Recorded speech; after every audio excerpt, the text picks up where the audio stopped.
ये कहानी है गांव के एक भोले की, जिसका नाम था भोला राम। उसके 5 बेटे थे और 1 बेटी थी। तो जो 5 बेटे थे वो बहुत हार्ड वर्कर थे, बहुत मेहनत करते थे। तो बेटी की शादी होने वाली थी, तो उसने 5 बेटों ने भोले राम से कहा कि पिताजी हमें बहन की शादी करनी है, पैसे तो है ही नहीं। तो भोला हमेशा कहता था रघुनाथ जी जाने। जब भी गांव में उससे कोई कुछ पूछता था कि और भोला राम कैसे हो, तो भोला कहता था रघुनाथ जी जाने।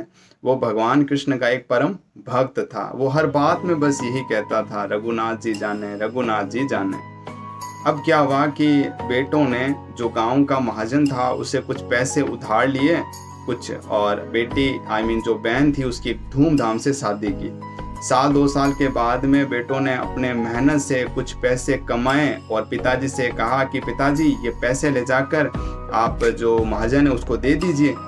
तो भोला राम पैसे लेकर महाजन के पास गया और महाजन से कहा ये लो सेठ जी आपके पैसे। तो महाजन ने एक स्लिप बना दी और उसमें लिखा भाई आपने जितना भी मुझसे धन लिया था वो सारा का सारा मेरे को वापस दे दिया है, और ये उसकी स्लिप है। भोला राम को दिखाते हुए कहा भोला देख ले पर्ची तो सब सही है ना। तो भोला ने कहा रघुनाथ जी जाने। तो वो जो महाजन था ना, उसके दिल में खोट आ गई थी कि अच्छा ये बात है, चलो ट्राई करते हैं ना। तो उसने भोले को कहा कि भोला पानी तो ला अंदर से।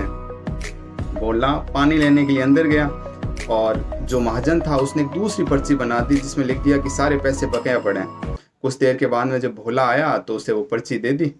अब ये हुआ कि जब वो पैसे मांगने के लिए वापस गया तो उसने कहा कि भोले की जो फैमिली थी, हमने तो पैसे दे दिए ना। भोला ने कहा सेठ जी मैंने उस दिन तो पैसे दिए थे। उसने कहा नहीं, फिर भी कुछ पैसे उधार हैं। मामला कोर्ट में चला गया। कोर्ट में जब उस महाजन को बुलाया गया तो महाजन ने कहा भाई मैं भी इनसे पैसे मांगता हूँ। तो जो जज था उसने कहा कि भोला राम कोई तुम्हारा गवाह है जिसने तुम्हें पैसे देते हुए देखा हो। तो भोला ने वापस कहा रघुनाथ जी जाने। तो जो जज था उसने एक अनाउंसमेंट का एक नोटिस जारी कर दिया कि भाई रघुनाथ जी कौन है, उन्हें कोर्ट में हाजिर किया जाए। और वो जो संतरी था वो मतलब गांव में घूमते घूमते पूछा भाई रघुनाथ जी का एक मंदिर है हमारे गांव में। तो मंदिर में गया तो जो पंडित जी थे उन्होंने वो जो नोटिस था वो रघुनाथ जी के चरणों में रख दिया। और जो जब टाइम आया, जब डेट आई, तो वापस जो संतरी था उसने कहा भी रघुनाथ जी हाजिर हो। तो एक बूढ़ा सा आदमी सर पर चंदन मले, हाथ में चंदन की गले के अंदर एक चंदन की माला लपेटे हुए छड़ी से है ना झुकता हुआ कोर्ट परिसर में पहुंचा और कहा कि मैंने देखा था इसने पैसे दिए थे। तो उन्होंने कहा आपके पास कोई सबूत है? तो उन्होंने कहा कि इस महाजन के घर में 3 अलमारियां हैं, उसमें जो बीच वाली अलमारी है उसके अंदर जो चौथी फाइल है उसके 3रे नंबर पेज के ऊपर एक स्लिप है, वो लेकर आ जाओ, इस महाजन को यहीं पकड़ के रखो।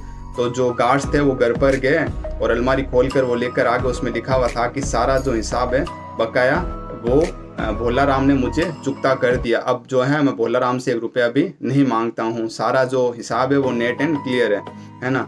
पर्ची लाकर वापस दे दी गई और जो जज थे उन्होंने वो जो महाजन थी उसे दंडित किया गया। और तब तक तो थे वो जो रघुनाथ जी चले गए। तो जो जज थे उन्होंने कहा यार वो आदमी कहाँ है रघुनाथ जी जिन्होंने तेरी गवाही दी थी। कुछ देर के बाद देखा रघुनाथ जी का तो अता पता नहीं। वो जो जज थे वो इतना ज़्यादा है ना इन्फ्लुएंस हुआ कि उसने जज के पद से रिज़ाइन दे दिया। वो वृंदावन चला गया और हमेशा हर ठाकुर जी के मंदिर के बाहर जाता था और वहाँ से मिट्टी उठाकर अपने सर के ऊपर मल लेता था। तो कोई उससे पूछता तो मंदिर के अंदर क्यों नहीं जाते? तो वो जज ने कहा कि मैं ही वो जज हूँ जिन्होंने रघुनाथ जी को कटघरे में खड़ा कर दिया। तो इस बात का मुझे बहुत रिग्रेट है, मुझे रिमोर्स है, मुझे पश्चाताप है, इसलिए मैं किसी भी मंदिर के अंदर नहीं जाता।